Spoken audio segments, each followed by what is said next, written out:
El día de hoy vamos a continuar con la semiología respiratoria. Ya iniciamos clases, ¿no?, de semiología respiratoria.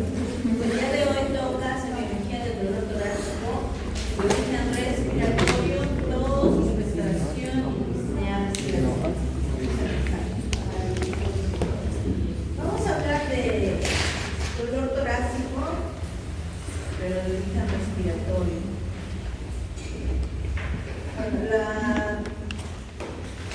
Para que el tórax uno presente dolor, tenemos que saber que el parénquima y la pleura visceral carecen de terminación en los sistemas del dolor, o sea, que no deberían doler.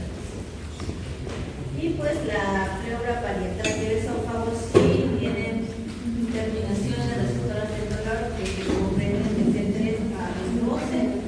Además que también el agua bronquial tiene sensibilidad, determinación de los sistemas del dolor a través del nervio vago y también las fibras de la pleura diafragmática en C3 y C4. Entonces, nosotros tenemos muchas enfermedades que pueden afectar tanto al pulmón y la pleura, que como ya saben, usualmente no son dolorosas, excepto que sea la pleura parietal, ¿no?, que les había dicho. Entonces, ¿cuándo podría doler? Si hay algo en el pulmón, sí, pues, si es, por ejemplo, una tumoración y está comprometiendo la pleura parietal o el diafragma, recién podrían causar dolor.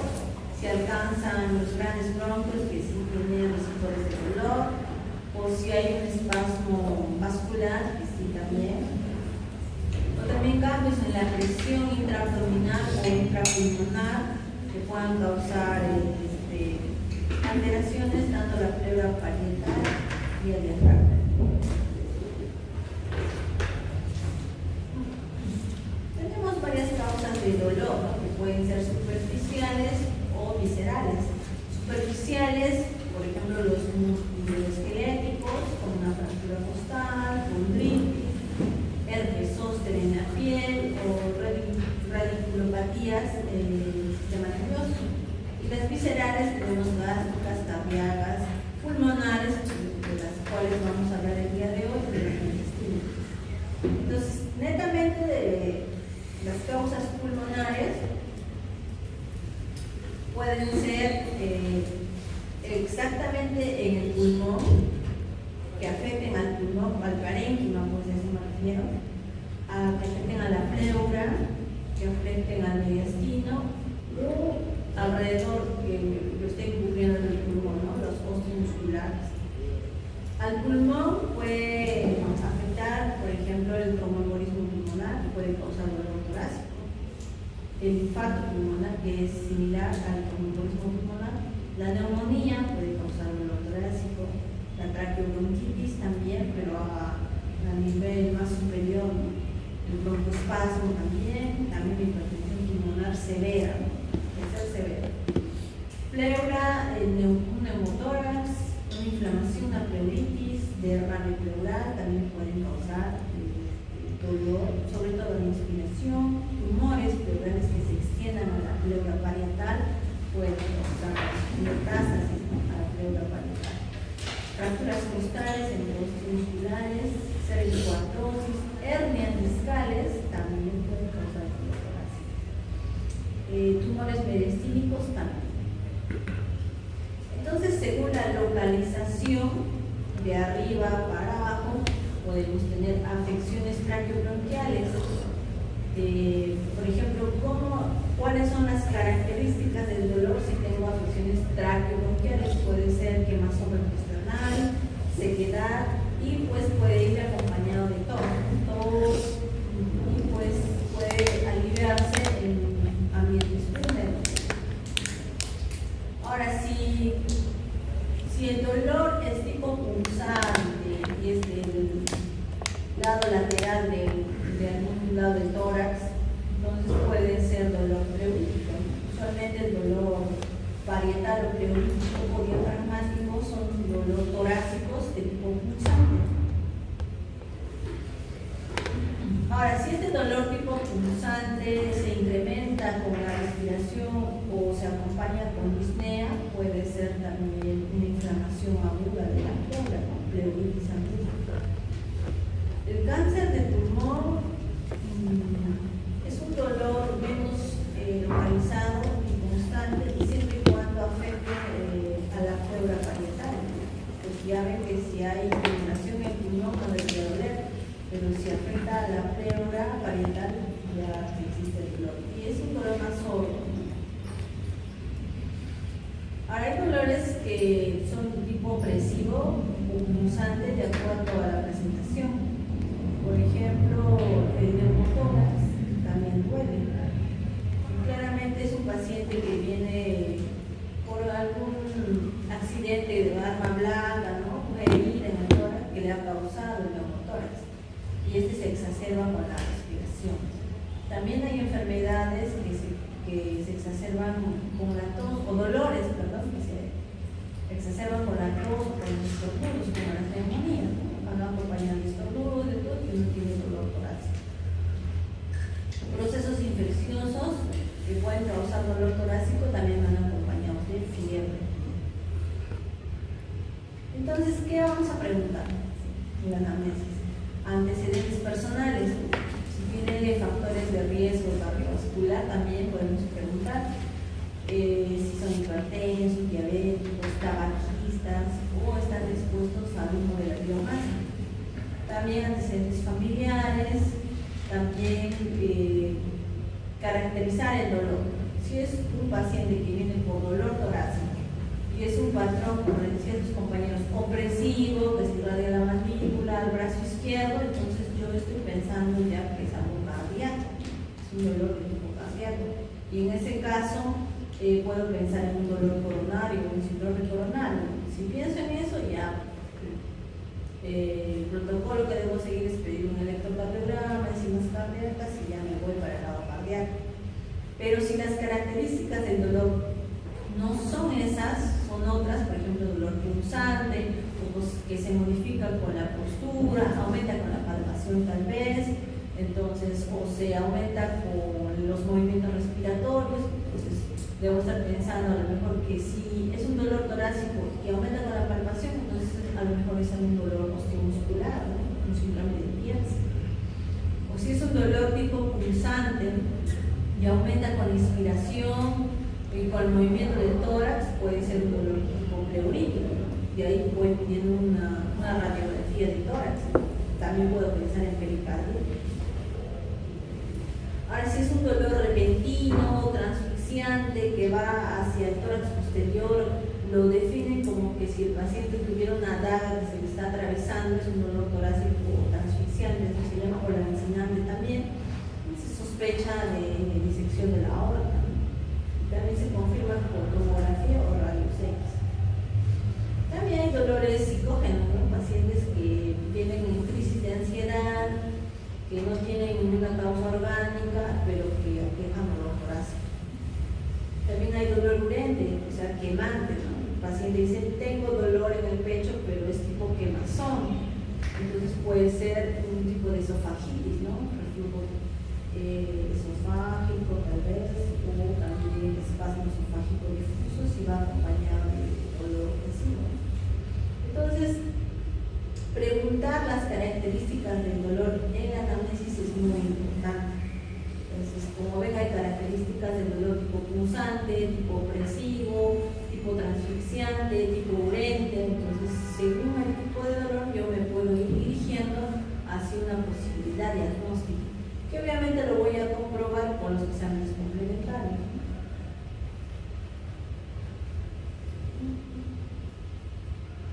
¿Qué más del dolor? Nada más. Vamos a pasar a disnea.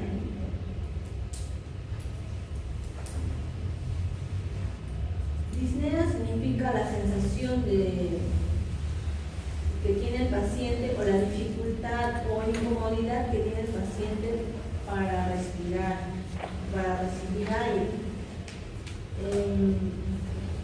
Es más que todo subjetivo, porque tenemos que preguntar al paciente. No lo podemos medir en una anamnesis, pero sí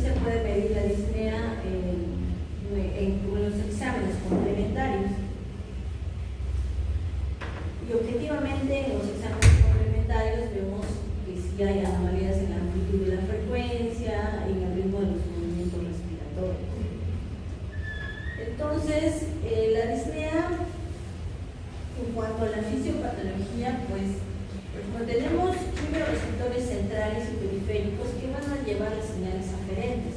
Por ejemplo, hay quimioreceptores en todo el árbol bronquial que detectan si hay hipoxemia, hipercapnia o acidosis, ¿no?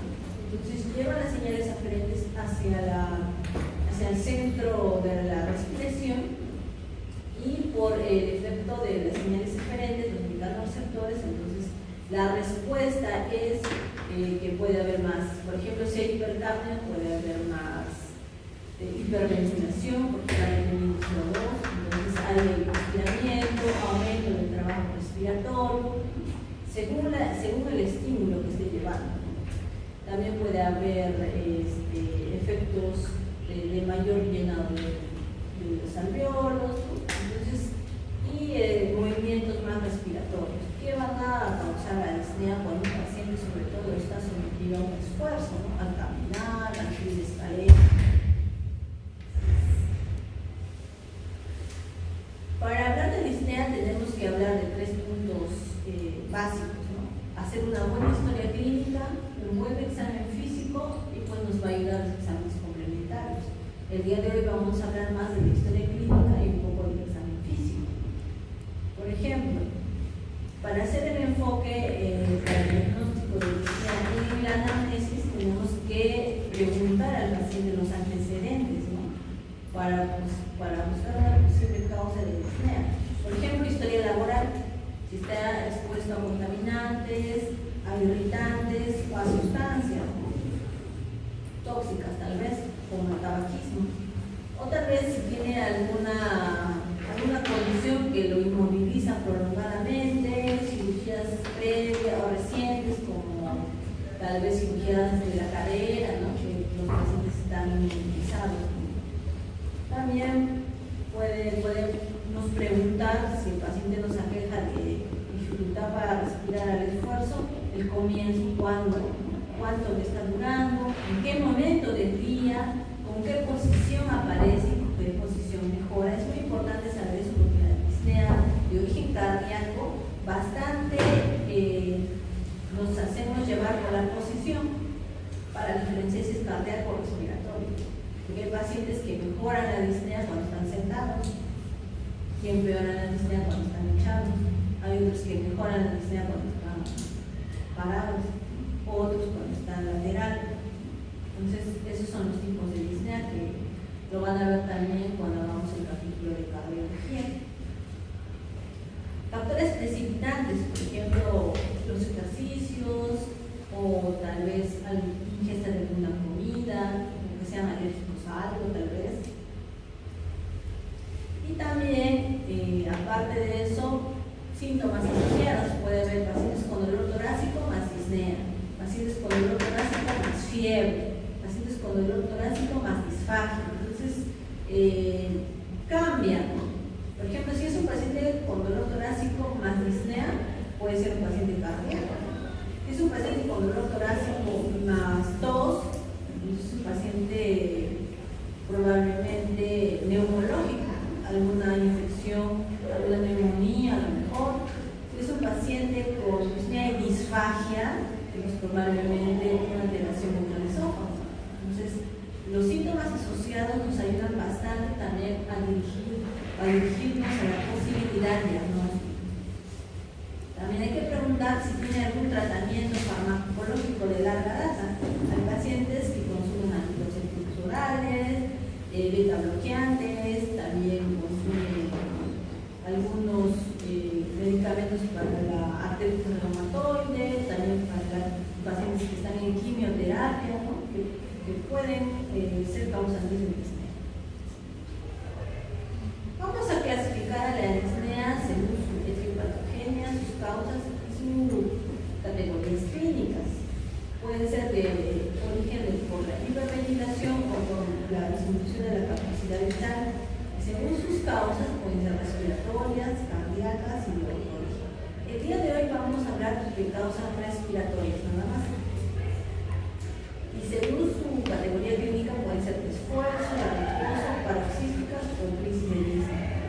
Aquí tenemos la clasificación de la disnea según Canarias por su severidad. Puede ser grado 1 hasta el 4. ¿Qué quiere decir? Que el paciente sentado y ya está con dificultad respiratoria. El de grado 3 presenta disnea al hacer actividades ligeras, como vestirse, lavarse los dientes, comer. De grado 2 quiere decir que el paciente presenta disnea al hacer caminatas de trechos cortos, subir escaleras, hacer piso. Los pacientes de grado 1 son algunos pacientes que tienen disnea, se dan cuenta que se cansan mucho más rápido, por ejemplo en una maratón o cuando corren con alguien, se dan cuenta que se cansan mucho más rápido que su compañero. O cuando hacen trabajo, se cansan mucho, trabajos físicos o albañiles, hacen trabajos físicos y se dan cuenta que se cansan mucho más rápido, pero que no es rápido, ¿no? Tienen que hacer el esfuerzo, todavía es recién iniciado. En cambio, los grados ya son esfuerzos moderados. Es muy importante que ustedes sepan esta clasificación porque la van a usar de aquí para siempre. Luego, para diagnosticar la disnea también tenemos que preguntar y saber la forma de aparición, si es aguda o es crónica. Si es aguda quiere decir que es de minutos a horas, y crónica que es semanas a meses. Hay pacientes que tienen disnea ya varios meses, hay pacientes que tienen disnea que recién tienen 30 minutos de disnea, una hora de disnea y tienen emergencia, ¿no? Entonces, hay que saber cuáles son las causas. Vamos. Las causas de disnea súbita o aguda pueden ser un síndrome coronario agudo. Si hablamos de pulmón, puede ser un tromboembolismo pulmonar agudo. Entonces, disnea súbita y el paciente está desaturando, puede ser tromboembolismo pulmonar agudo. Y si añadimos a eso que es un paciente que ha estado en reposo mucho tiempo, por ejemplo antecedente de fractura de cadera o postrado mucho tiempo, incluso eso nos lleva más a sospechar un tromboembolismo pulmonar, porque quiere decir que el paciente puede tener coágulos en las venas de las piernas, que son, o algunos tienen varices, ¿no? Y que se ha desprendido un coágulo y ha hecho tromboembolismo pulmonar, un infarto pulmonar. Entonces, disnea súbita, más desaturación, más dolor torácico e historia de postración o viajes largos, tromboembolismo pulmonar. Es diferente, ¿no? Paciente con disnea súbita y no tiene ninguna alteración más, no tiene antecedentes de postración, no está desaturando, puede ser un síndrome coronario agudo también. Usualmente el síndrome coronario agudo en pacientes con diabetes, ¿no? Ya ven que los pacientes con diabetes sienten menos dolor. La característica más importante en los pacientes diabéticos es la disnea. Ellos pueden tener un infarto sin dolor o con dolor leve, porque el dolor del síndrome coronario agudo es intenso. Entonces ellos pueden tener leve, pero predomina la disnea. Ahora pacientes con enfermedad pulmonar obstructiva crónica, asma bronquial, enfermedades del intersticio pulmonar, tienen disnea progresiva, creo que suele ser crónica. Ya vienen evolucionando. Incluso pueden decir que antes la disnea era moderados esfuerzos y ahora es a ligeros esfuerzos. Se va evolucionando grado 2 al grado 3 y incluso hasta grado 4. Eso es crónico. Entonces, esta clasificación es usada para los pacientes con disnea crónica. A eso quiero llegar. Esta clasificación ya no podríamos usar a los pacientes que vienen con disnea de 30 minutos de evolución o de horas de evolución.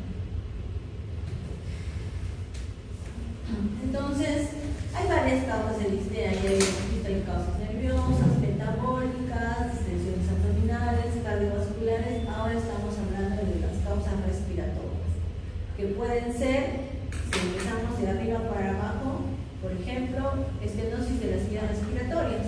Entonces, pólipos nasales, hipertrofia del adenoides en los niños, o tumores en la laringe que pueden causar disnea de origen respiratorio.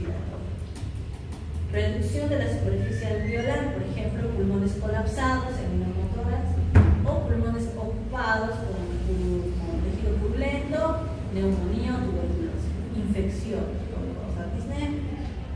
Trastornos de la permeabilidad, como la fibrosis pulmonar, que hay endurecimiento de las pleuras, entonces puede causar disnea y no permite una confianza de los pulmones. Anomalías de la caja torácica, escoliosis, obesidad, tórax rígido, que también pueden causar disnea. Todas estas causas que aquí he mencionado son de tipo respiratorio, solamente que están clasificados. Ya en otras clases ustedes van a hablar de las causas cardiovasculares, abdominales, etc. Algo que también deben ya estar estudiando ustedes en los tipos de disnea, cuando hablen de cardiovasculares, hay tipos de disnea: ortopnea, platicnea, bendopnea, disnea paroxística nocturna, que tienen que saber sus definiciones y sus causas. La mayoría de ellas son de causa cardíaca, por eso no los hemos tocado ahora. Pero cuando hagan cardio, entonces tienen que saber los tipos de disnea. Y yo siempre pregunto en los teóricos prácticos. Ahora vamos a hablar de la tos. Si tienen preguntas, me avisan.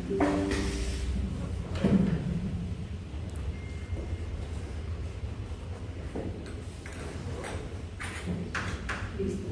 La tos, como ya varios lo han experimentado, son contracciones, ¿no?, espasmódicas y repentinas de los músculos respiratorios que tienden a liberar al átomo bronquial. Si hay un cuerpo extraño o alguna secreción, entonces esta suele ser refleja o voluntaria, usualmente refleja. Bueno, tenemos igual bastantes mioreceptores a nivel de todo el esófago, laringe, tráquea, ¿no? Entonces va a implicar también la vía aferente y deferente, ¿no?, que la disnea. La vía aferente está llevada por el nervio vago y la rama glosofaríngea. Entonces, si hay algún estímulo por algún lugar de la vía respiratoria, entonces lleva al tallo cerebral, ¿no?, por estas fibras, como por el nervio vago, como les dije, y tiene una respuesta, ¿no? Entonces, una respuesta usualmente por el nervio vago y frente, ¿no? Una respuesta en cuanto a los músculos, ¿no?, tanto de los músculos de la laringe, músculos de la pared torácica y hasta músculos del piso pélvico, todo lo que va. Entonces, ¿cómo vamos a clasificar en qué tipos de tos tenemos, ¿no? Aquí se voy a ver. De acuerdo a la evolución, tenemos tos aguda y tos crónica. Creo que se borró acá. No se muestra la imagen. Sí, no se muestra. Porque lo hice, es que esta es mi diapositiva, lo hice en otro formato. Bueno, yo les voy a explicar. Entonces, según la evolución, ¿no?, por ejemplo, puede ser aguda hasta la semana y crónica mayor a 3 semanas. Aguda, por ejemplo, en los pacientes con resfriado común, que se acompañan de tos, en pacientes con hiperreactividad bronquial, ¿no? Pero hay algunos pacientes que tienen ya tos crónica de más de 3 semanas.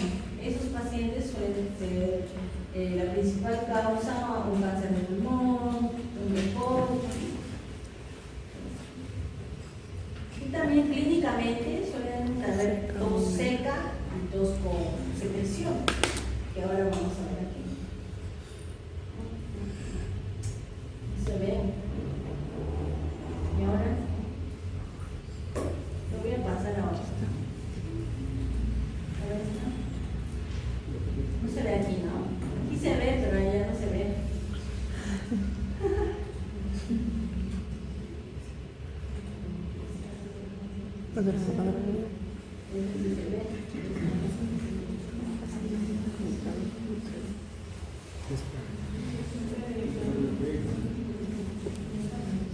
Ah, ese porque se movió el USB.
Usualmente la tosferina, en niños sobre todo. Por ejemplo, el asma y la hiperreactividad bronquial suelen tener tos que está inducida por el ejercicio sobre todo o por el ambiente, ¿no? O por el aire contaminado. La tos productiva, que les decía que es la que tiene secreción o expectoración, usualmente la bronquitis o la neumonía. También hay tos psicógena, ¿no? En algunos pacientes psiquiátricos a modo de tic lo tienen. En esta presentación de tos que vamos a ver aquí es usualmente en los niños. Por ejemplo, la tos convulsiva, que pueden tener accesos de 5 hasta 10 accesos seguidos estos niños, que son paroxísticos y son explosivos, típicos de esta laguna tosferina.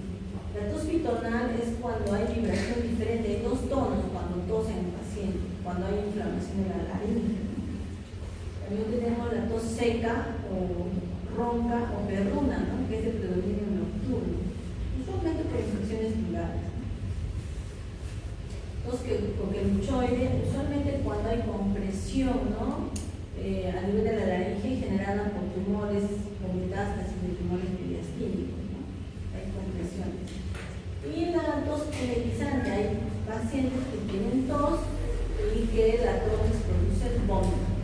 Eso se llama tos electrizante. Causas de la tos. Entonces, vamos también de origen de las vías aéreas altas. La rinitis, los pólipos nasales, la sinusitis o con obstrucciones del conducto auditivo externo pueden producir tos. Luego, enfermedades broncopulmonares como bronquitis, bronquiectasias, asma también pueden producir tos. Enfermedades de la pleura, irritaciones de la pleura o tumoraciones que van a afectar a la pleura también pueden producir tos, hasta la hernia hiatal. Enfermedades cardíacas como la estenosis mitral y la insuficiencia cardíaca pueden, lo que le dicen la tos cardíaca. Y enfermedades del aparato digestivo, reflujos, gastroesofágicos y como hemos visto ya, hernias hiatales pueden producir tos. Enfermedades neurológicas, pacientes que han sufrido trastornos neurológicos o enfermedades cerebrovasculares quedan a veces con trastornos de la deglución, que se llama disfagia, y también a veces por aspiración, porque no pueden deglutir bien, puede producir acceso de tos. Fármacos también pueden producir tos, por ejemplo los IECAS, que usamos bastante, un efecto secundario en la tos. Entonces, una buena anamnesis en este caso, preguntar al paciente qué tipo de fármaco usa, desde cuándo tiene la tos, cuántas semanas va con la tos, si tiene también algún trabajo, a qué se dedica, tiene alguna causa, ¿no? Algo predisponente en su trabajo que pueda causar la tos. también el lugar donde vive, si vive hacinado, pues puede ser una tos por alguna infección, por ejemplo tuberculosis, ¿no?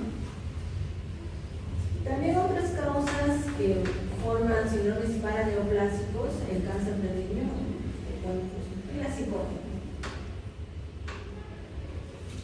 También en los momentos de presentación es importante, por ejemplo, si solo son nocturnas la tos, usualmente en pacientes con enfermedades cardíacas, insuficiencia cardíaca o estenosis mitral, o reflujos gastroesofágicos, ¿no? Que solo es en la noche, asma también, nocturna, ¿no? Por el goteo nasal posterior, o también pacientes que presentan la tos después de un ejercicio, por ejemplo, pacientes con reactividad o asma, ¿no? O que también pacientes presentan tos durante la alimentación, como por ejemplo pacientes con trastornos de la deglución que les había dicho que producen tos. O sea, también hay que preguntar en qué momento se presenta la tos, si es con ejercicio, con alimentación, con cambios posturales, como por ejemplo las procrastáceas, que cambias de un lado a otro y en las respiraciones más abundantes, o con determinados ambientes, en el ambiente seco aumenta más, en el ambiente húmedo tal vez. Y más importante también es los signos acompañantes. A veces hay tos por hemoptisis, que puede ser tuberculosis, ¿no? O un carcinoma bronquial. O puede haber tos con sibilancias. Entonces las sibilancias ahora que van a ser inspección, palpación, auscultación pulmonar, las sibilancias suelen ser causadas por asma, ¿no? Entonces tos más sibilancias pueden ser pacientes con asma o por un proceso obstructivo. Las sibilancias son características de síndromes obstructivos. Y tos y broncorrea o vómito, bronquiectasia o absceso. Creo que con esto ya. Luego pasamos a la expectoración, ¿no? La expectoración es la eliminación, ¿no? Por medio de la tos de un material que se contiene en el aparato respiratorio. Esa es la expectoración, mediante la tos de eliminar. Por ejemplo, este cuadrito es muy importante. Por ejemplo, si es una expectoración blanquecina y viscosa, la causa más frecuente puede ser inflamaciones.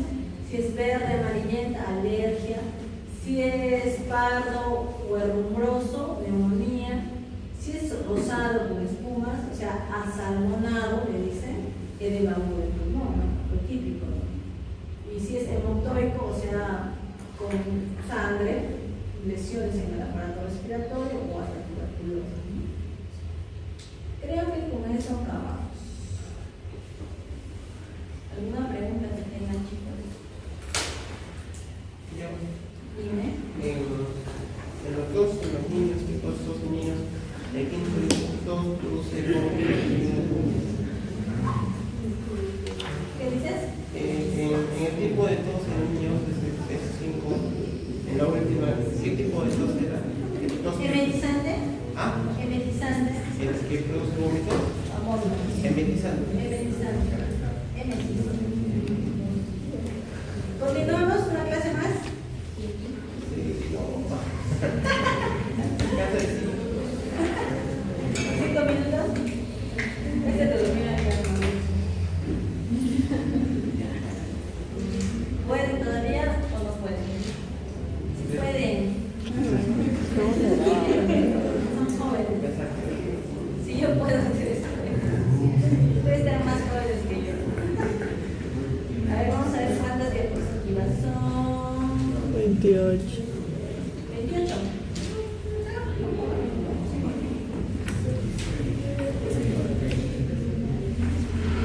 Síndromes pleurales.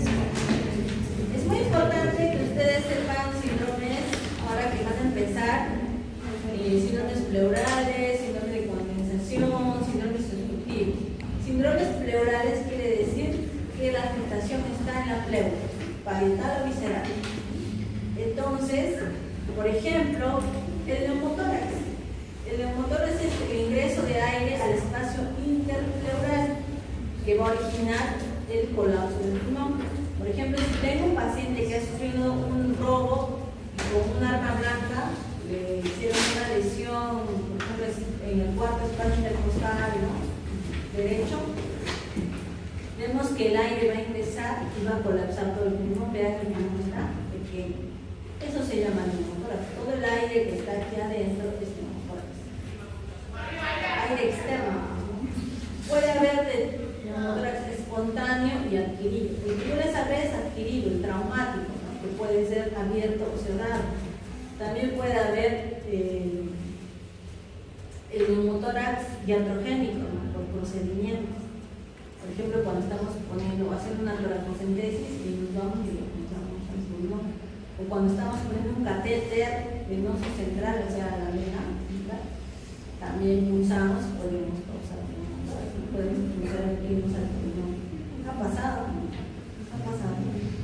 Espontáneos que pueden ser primarios o secundarios. ¿Qué quiere decir? Que hay pacientes que nacen, ¿no? Con esa condición de espontaneidad. Por ejemplo, son usualmente jóvenes de 20 a 40 años, la mayoría de sexo masculino, que suelen tener ese tipo de neumotórax.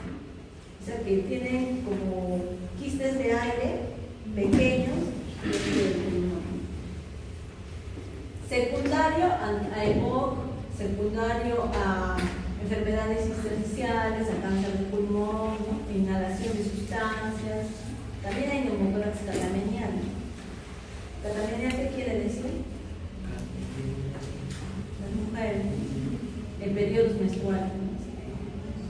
Eso es catamenial. Y los iatrogénicos que les había dicho, ¿no? Cuando estamos haciendo toracocentesis, una biopsia de pulmón, una cateterización, podemos ocasionar neumotórax. Y los traumáticos por fracturas costales en los accidentes, o por heridas penetrantes, o lesiones esofágicas, también pueden provocar neumotórax. Aquí el neumotórax espontáneo, que les estaba diciendo que son masculinos jóvenes de 20 a 40 años, puede ser por ruptura de alguna médula subpleural congénita, son congénitos. Y los secundarios pueden ser por enfermedades obstructivas crónicas, como estaba diciendo, fibrosis quística, neumonías, sarcoidosis, granulomatosis, esclerosis, síndrome de Ehlers-Danlos, esclerodermia. Para diagnosticar igual, ¿no? Síntomas, o sea, anamnesis, exploración física y exámenes complementarios. Síntomas: pacientes tienen disnea súbita. No viene el paciente que ya lo han acuchillado hace 3 meses con disnea, no es 30 minutos, 20 minutos, según lo que se demore en llegar al centro de salud más cercano. Puede ser de intensidad variable esta disnea según el tamaño del neumotórax. Si el neumotórax es leve, la disnea será leve. Si el neumotórax es severo, la disnea será severa. También pueden haber alteraciones de los movimientos respiratorios y superficiales, taquipnea y hipopnea. Dolor torácico agudo, caracterizado porque es un dolor punzante que aumenta con la inspiración y puede generar irritación y tos. Generalmente en la región axilar. Puede haber tos seca, que se puede, porque esto puede exacerbar el dolor tipo punzante. Entonces, es dolor torácico agudo, disnea aguda, en el neumotórax, ¿no? Todo es agudo en esta parte. En la inspección del tórax, ¿qué vamos a observar? Podemos observar cianosis si el neumotórax es severo. Podemos observar taquipnea, movimiento rápido y profundo del tórax. Podemos observar que el tórax afectado no se mueve, está inmóvil, o sea, con la respiración no hay movimiento. En la palpación, ¿qué vamos a corroborar? Que hay ausencia o disminución de las vibraciones vocales. Ya saben palpar las vibraciones vocales. En la percusión, el sonido de mayor resonancia, o sea, puede ser timpánico, porque está aire. Cuando ustedes percuten aire, es más intenso la resonancia del sonido, ¿no? Y en la auscultación, ¿qué creen que hay? Si hay puro aire adentro, está disminuido, ¿no? El murmullo vesicular o los ruidos respiratorios, porque es un pulmón colapsado. Y tú quieres auscultar y no escuchas nada, ¿no? No escuchas el paso del aire por todo el árbol bronquial. Por ejemplo, si es un paciente estable, La frecuencia cardíaca no estará a menos de 24 respiraciones por minuto, la presión estará normal, la saturación estará más del 90%, ¿no? Pero si es un paciente inestable, por un tórax, a eso se llama neumotórax inestable, el paciente está desaturando, está taquicárdico, taquipnéico, hipotécnico. Los exámenes complementarios que nos pueden ayudar y que nos van a ayudar de primera mano es un rayos X, una radiografía de tórax. Que vemos aquí en esta imagen, la cavidad torácica está aquí, con aire, está muy radiolúcido, ¿no? O sea, negro. No, y este es el pulmón colapsado. ¿Cómo lo diferenciamos? Este es un pulmón normal donde vemos la trama bronquial, ¿no? De aquí se pierde totalmente la trama bronquial, es homogéneo, ¿no? Y radiolúcido. Aquí vean cómo se ve el pulmón totalmente colapsado. Vamos a ver los grados, aquí está. Por ejemplo, si es grado 1 es leve, si vean, hay una pequeña separación en el borde, un desplegamiento leve de la pleura. Si es grado 2, ya está pasando un poco de la línea medio clavicular, y si es del grado 3, pasa un poco pasa más, ¿no?, de la línea medio clavicular moderativa, totalmente. Desde grado 2 puede ser aquel que pasa brevemente, y aquí que coincide ya prácticamente con la línea medio clavicular, pero no la sobrepasa, coincide. Y aquí en el grado 3 ya la sobrepasa, ¿no?, la línea medio clavicular. El grado 3 es más severo.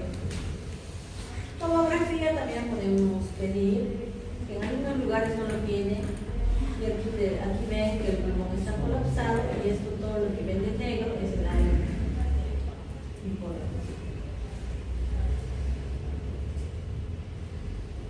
¿Qué complicaciones podríamos tener? Que aparte de que sea neumotórax a tensión, que es el grado 3, este grado 3 es neumotórax a tensión y escala, que es lo más severo. Puede haber aire, puede entrar aire en el mediastino, se denomina mediastino, puede entrar agua, puede haber una fístula, se puede crear una fístula a algún alveolo, puede haber sangre asociado, puede haber algún tipo de infección, puede haber metiloprurulento. Eso se llama pioneumotórax cuando hay neumotórax con metiloprurulento. Hemoneumotórax, el neumotórax con algún tipo de restos sanguíneos. La fístula y el hidroneumotórax, neumotórax y un derrame pleural más por ahí, líquido. Diagnósticos diferenciales. Muy importante que ustedes sepan los diagnósticos diferenciales también en sus historias clínicas. Quiere decir que yo tengo que hacer la diferencia de esto con algunos otros diagnósticos, ¿no?, que pueden estar más alejados, pero podrían ser. Por ejemplo, cardiopatías isquémicas, que también tiene dolor torácico agudo, disnea aguda. Pero lo que lo va a diferenciar, por eso dice diagnóstico diferencial, es que el neumotórax familiar es un paciente que o bien ha sufrido un traumatismo, por ejemplo, un accidente, ¿no?, y se ha roto la costilla y viene por el neumotórax, o que le han estado haciendo una biopsia de pulmón y pasó a desaturar, a disnea súbita. Lo diferencia el acompañamiento, ¿no?, de lo que viene. Por ejemplo, un paciente con cardiopatía isquémica solo viene con dolor compresivo, no ha tenido ningún otro evento o accidente, ¿no? Una tromboembolia pulmonar. ¿Cómo diferencia un neumotórax de una tromboembolia pulmonar? Porque ambos son disnea súbita, dolor torácico agudo, súbito también. ¿Cómo lo diferencio? Por el examen físico. Porque en el examen físico, el neumotórax, el pulmón afectado va a estar inmóvil, ¿no? En cambio, en el tromboembolismo pulmonar, usualmente no hay alteración en la inspección, ¿no? Y también las vibraciones vocales no deberían estar afectadas o disminuidas, ¿no? También pacientes con ansiedad, contusiones osteomusculares, también cuando hay un diagnóstico diferencial, que son más alejados, ¿no? Y otros orígenes que son más alejados, ¿no?, de los grandes vasos, del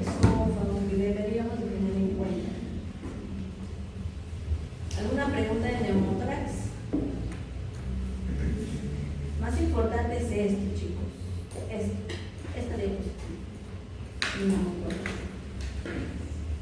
Si yo voy a poner una pregunta en el examen, yo me voy a poner en base a esto. Si voy a poner un caso clínico, es fácil, yo pongo un paciente que tiene vibraciones vocales disminuidas, timpanismo a la percusión y hay inmovilidad de un tórax afectado.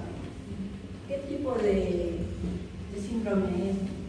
Síndrome pleural. O puedo poner cuál es la causa más frecuente, neumotórax sería otra respuesta. ¿A qué se refiere con timpánico?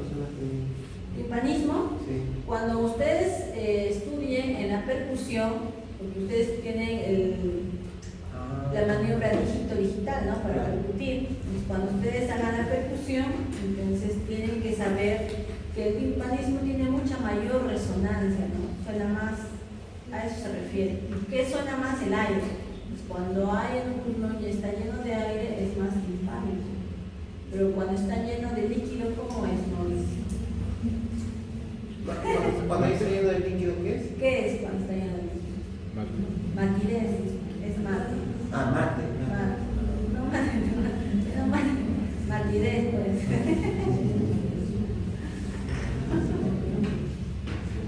Derrame pleural. Ahora, entre la pleura visceral y parietal ya no hay aire, ¿no? Ahora el líquido. Eso es el derrame pleural, ¿no? La acumulación de líquido que va a comprimir al pulmón. Bueno, entre los pulmones, el espacio pleural y los vasos linfáticos debería de haber una formación, hay una formación y una reabsorción, ¿no? Cosa que en el espacio pleural queda de 10 a 15 ml de líquido pleural, que es lo normal para que las pleuras no se peguen, ¿no? Pero cuando hay alguna alteración, ya sea cardíaca o de origen respiratoria o de origen hepático, la formación o bien la formación o bien la reabsorción se altera. Tanto si hay también alguna enfermedad en los vasos linfáticos, se altera la reabsorción y genera un desbalance. Este desbalance lo que lleva es un derrame pleural, o sea, la acumulación de líquido. Puede haber mayor producción o menor reabsorción. Hay dos tipos, ¿no? El derrame puede ser transudativo. ¿Qué quiere decir? Que el líquido está limpio, ¿no? Es un líquido que no tiene ninguna causa infecciosa, solo es líquido nada más, que puede estar acompañado de proteínas y sangre, pero en bajo porcentaje. Usualmente la insuficiencia cardíaca, ¿no? El líquido nada más. Y derrame tipo exudativo, ¿qué quiere decir? Que este líquido está purulento, está inflamado. Entonces, usualmente en tumores o en neumonías, ¿no? Que inflaman, con alguna infección, tuberculosis también. Causas de trasudado, causas de exudado, aquí los dejo para que lo lean. Trasudado a la mano, IC es insuficiencia cardíaca, hipolimia severa, síndrome nefrótico, nefrítico, todo lo que no es infeccioso, pues, ¿no? Ya un paciente con diálisis, un paciente que ha sido operado del corazón. Exudado, todo lo que es infeccioso, ¿no? Tuberculosis, neumonía, y lo que no es infeccioso, que puede dar también exudado, cánceres, oncoplasias, ¿no? Abscesos subcrénicos, pancreatitis, ¿no? O hasta idiopático. ¿Qué vamos a preguntar entonces a los pacientes? Si hay contacto, ¿no? Con algún paciente o en la familia hay alguien con tuberculosis, si tiene antecedente de tabaquismo, baja de peso, si hay antecedente de alguna enfermedad de la artrosis, lupus, o si tiene factores de riesgo para tromboembolismo pulmonar, como postración crónica que estaba diciendo, ¿no? Y antecedentes de algún trauma, ¿no? Pulmonar. ¿Cuáles son las manifestaciones clínicas de un derrame pleural? Entonces hay dolor, también hay dolor torácico, que puede empeorar con la respiración profunda o inspiración o con la tos, porque irrita, ¿no? La pleura parietal. También puede estar acompañado por tos, si es un cuadro infeccioso, por fiebre, por hipo, si es que está afectando al nervio frénico. Puede haber respiración rápida, dificultad para respirar, y a veces no hay síntomas, ¿no? Puede ser un paciente totalmente asintomático. Por ejemplo, nuestra prioridad diagnóstica, si es un paciente que le detectamos derrame pleural, si tiene expectoración purulenta, es una neumonía. Y si tiene fiebre, también es una neumonía. Si tiene hemoptisis o que bota sangre por la boca, puede ser cáncer, ¿no? O si tiene pérdida de peso asociado a derrame pleural, pérdida de peso ya bastante, cáncer o tuberculosis, ¿no? Y si tiene alteraciones artrálgicas, como poliartritis, erupciones cutáneas, puede ser el lupus eritematoso, que el lupus eritematoso también genera, ¿no?, derrame pleural. Entonces, según los síntomas asociados, podemos también dirigirnos a la causa. Según los signos físicos, también acropatia, los dedos en palillo de tambor o vibra el reloj, que están asociados a cáncer de pulmón, y eso también puede causar derrame pleural. La ascitis, por cáncer que puede estar causado por hidrotórax o cáncer de ovario, ¿no? Y así varios signos físicos que nos pueden asociar a derrame pleural. Esta también es muy importante, esta diapositiva. Entonces, ¿qué encontramos en un paciente con derrame pleural? Abombamiento del eptórax correspondiente. Puede estar abombado el eptórax si es que el derrame pleural es severo. Si no es severo, también no hay ninguna alteración de la selección. Puede haber disminución o hasta abolición de las vibraciones vocales. O sea, cuando ustedes palpan al paciente y le piden que diga una palabra 33 o alguna otra palabra, las vibraciones van a estar, ustedes no las van a sentir, ¿no? Porque hay una barrera, un líquido. En la percusión, si hay líquido, que habíamos dicho que se percute, matidez. Entonces, habíamos dicho que en el neumotórax se percute timpanismo, pero en la percusión, en el derrame pleural, es matidez. Y en la auscultación, si hay una barrera de líquido y queremos auscultar, el murmullo vesicular va a estar disminuido. Y en algunos casos puede haber egofonía o pectoriloquia áfona. ¿Qué significa eso? Puede ser que se escuche como un ruido cuchucheado, o sea, como que a lo lejos, ¿no? Porque hay una barrera.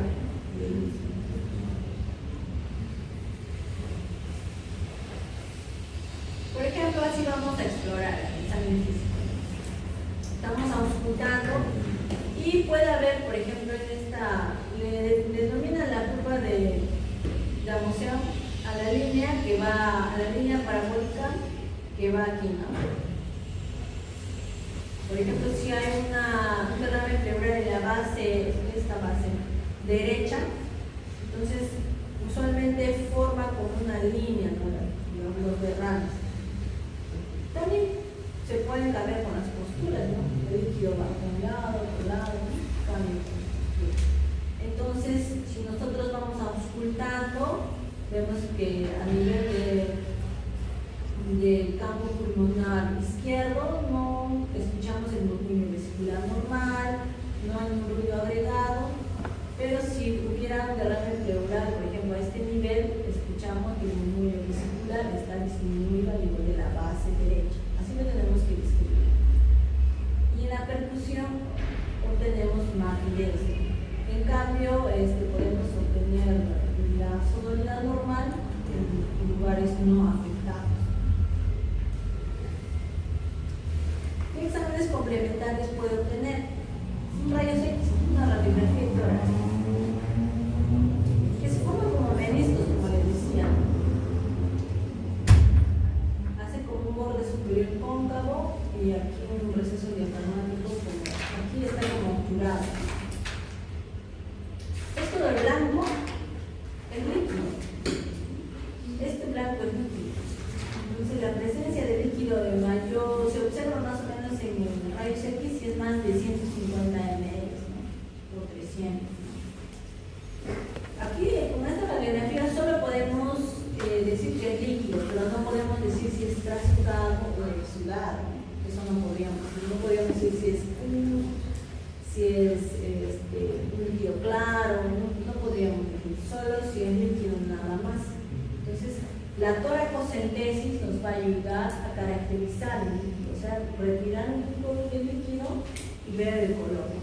Aquí vemos en la tomografía también el color blanco aquí, hiperdenso, el derrame pleural. Antes de pasar a esto,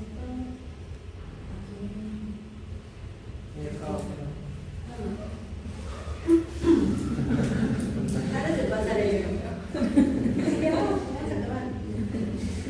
antes de pasar a esto, tenemos que saber que también, que le estaba diciendo que por una toracocentesis retiramos el líquido y lo mandamos a analizar. Entonces, hay unos criterios que se llaman los criterios de Lange, que seguramente lo han escuchado antes. Entonces, este líquido podemos medir cuánto de proteínas tiene, cuánto de glucosa, cuál es el pH, si hay amilasa, si hay antecedente o NT-proBNP o si hay ADA, ¿no? Por ejemplo, si es que las proteínas son muy elevadas o tienen su valor muy elevado, puede ser más ultrasoldado.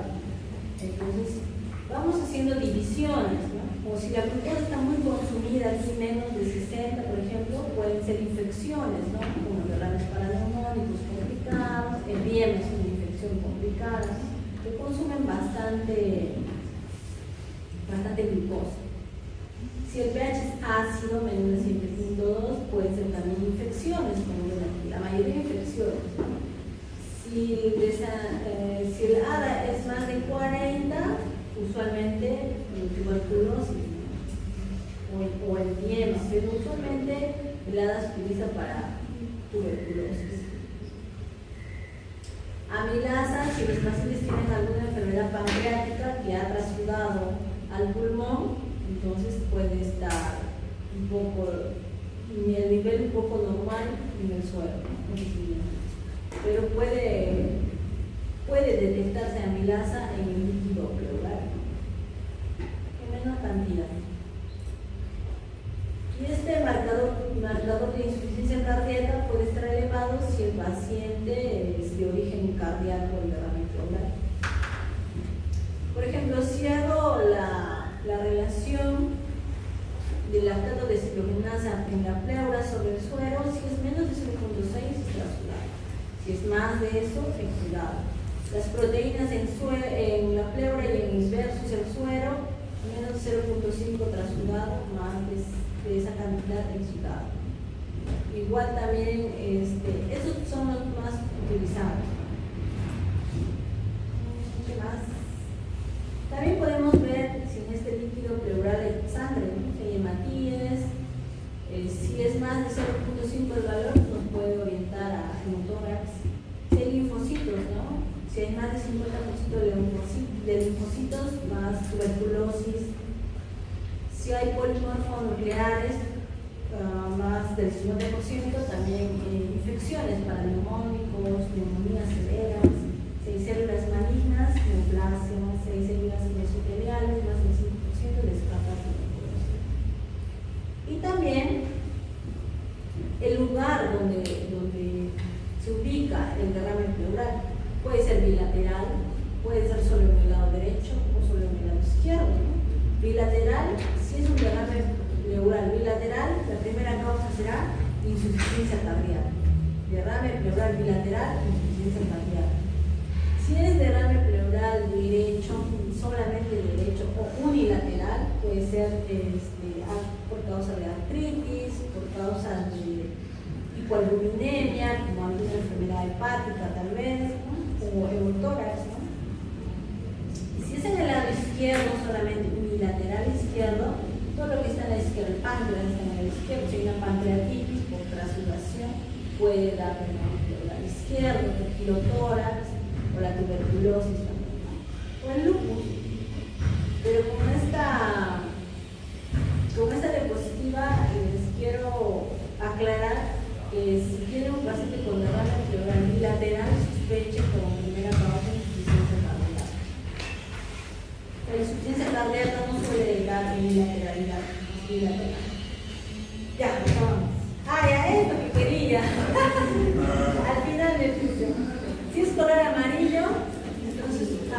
pajizo usualmente no tiene tanta significancia, pero si es hemático es por trauma, por un neoplasia.